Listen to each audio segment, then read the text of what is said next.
do I feel discouraged? Why do the shadows come? And why does my heart feel lonely and long for heaven and home? When Jesus is my portion, a constant friend is He. His eye is on the sparrow, and I know He watches me. His eye is on the sparrow, and I know He watches me. So I sing because I'm happy,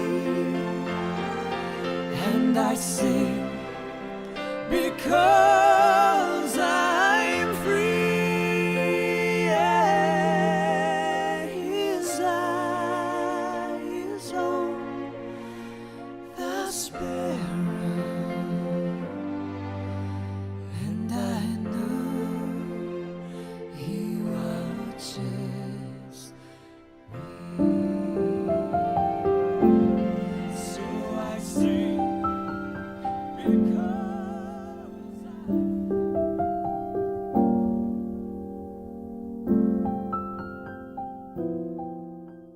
Trials of principle.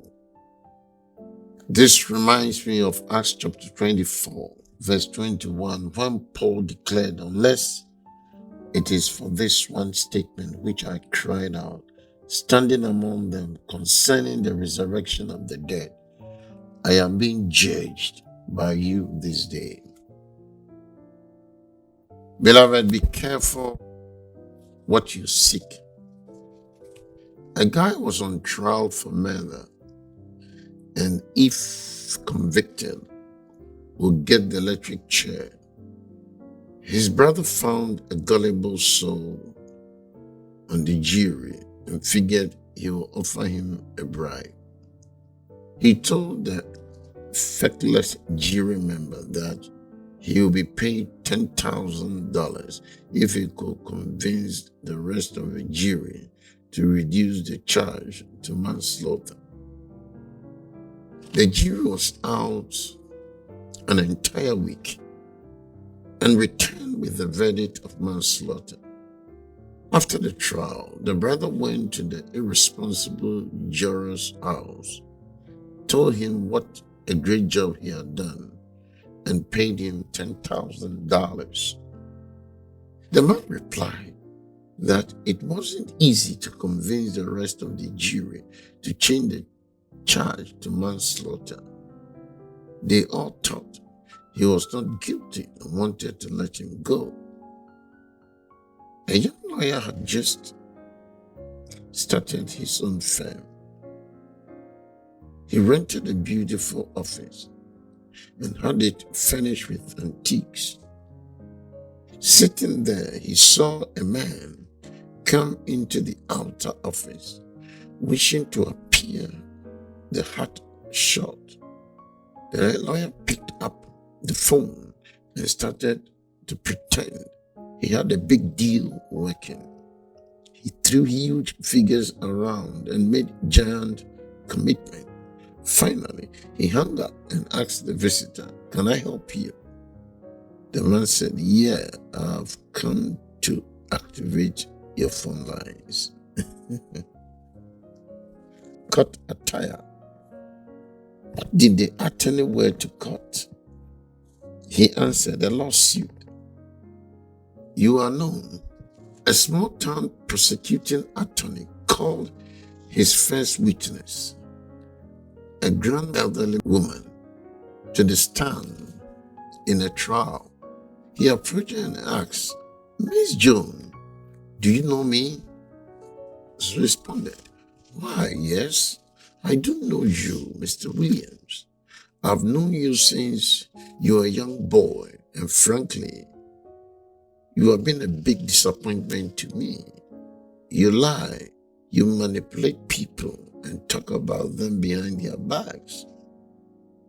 You think you are rising big shot when you haven't the brains to realize you never will amount to anything more than a 2-byte paper pusher. Yes, I know you." The lawyer was stunned, not knowing what else to do. He pointed across the room and said, "Miss Jones, do you know the defense attorney?" She again replied, "Why, yes, I do. I've known Mr. Bradley since he was a youngster, too. I used to babysit him for his parents, and he, too, has been a real disappointment to me. He's lazy, bigoted, and he has a drinking problem. The man can build a normal relationship with anyone, and his law practice is one of the shoddiest in the entire state. Yes, I know him." At this point, the judge rapped the courtroom to silence and called both counselors to the bench. In a very quiet voice, he said with menace, "If either of you asks her if she knows me, you'll be jailed for contempt." This is medicine for your soul. May God richly bless you. So I sing because I'm happy, and I sing